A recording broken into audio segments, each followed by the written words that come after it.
This training video covers the basic operation of the mobile-friendly user interface for desktop browsers. This UI is available on any eGauge meter with firmware 4 or newer. To access the updated UI, navigate to the main graph page. From the View menu at the top of the page, select Mobile Friendly. Note that you can bookmark this page after loading it for the first time. You will be prompted to select a dashboard if multiple saved dashboards are present. The mobile-friendly UI uses customizable dashlets. In this example, we have 2 instantaneous dial dashlets and 1 cumulative summary dashlet. To navigate away from the mobile UI, use the menu in the top left corner of the dashboard to select a different page.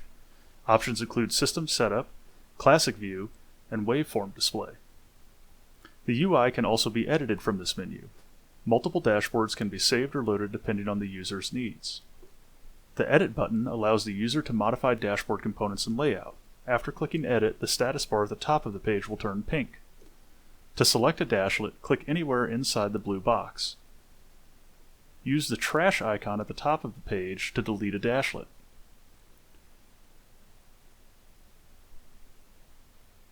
To view available dashlets, click the plus icon at the top left of the page. A list of available dashlets will appear. To add a dashlet, click the plus sign to the left of the dashlet name. For more information on a dashlet, click the down arrow to the right of the dashlet name. When added, dashlets automatically size to fill available space.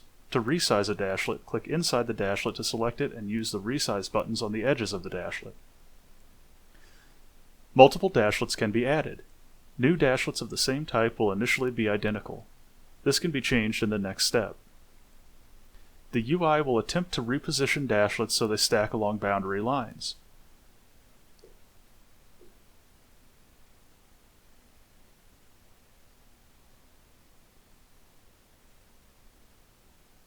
To move dashlets, click and hold inside the boundary and drag the dashlet to the desired location. Dashlets may be locked together so their boundary lines are touching, or they may be separated.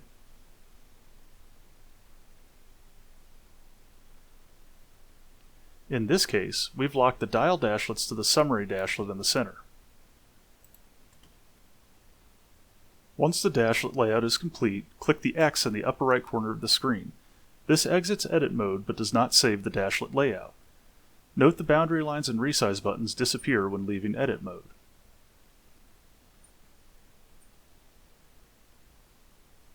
To edit the contents of the dashlet, click on the button in the top right corner of the dashlet window. This will bring up an edit menu. The edit menu contents will differ based on the dashlet type. Here, we'll change the dial dashlet to display instantaneous values from the generation register. Note that any existing register can be selected. We'll also change the dial color to green, which better reflects generation. Other settings are also available based on the user's needs.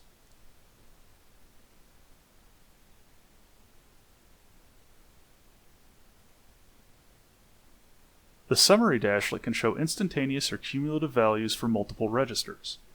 Here, we'll add all solar registers on this device to the summary area. Again, note that any existing register can be selected.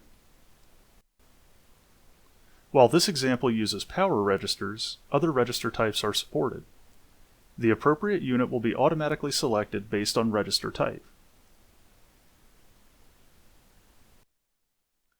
Also note that the dashlet size will change as additional registers are added.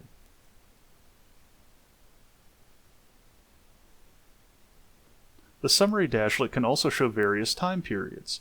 To select a different time period, use the menu in the top left corner of the dashlet. Now that we have a nice dashboard showing total instantaneous usage, total instantaneous generation, and summaries for several registers, we'll save the dashboard so that we can view it later. Note that settings are not saved until this step is performed. Give the dashboard a name and click OK to save the dashboard.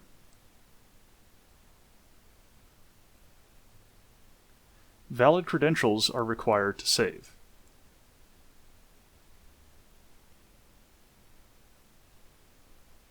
A notification will appear at the bottom of the page when a dashboard is successfully saved. To load a dashboard, use the Load option.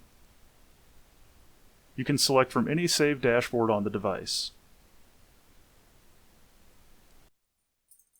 Here, we've loaded a different dashboard which contains both cumulative and instantaneous summary areas.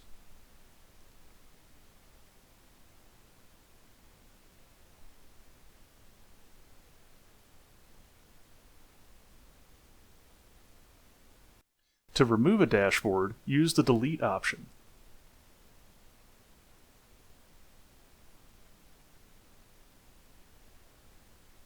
Note that this permanently deletes the dashboard. However, this has no impact on stored data or other aspects of device configuration.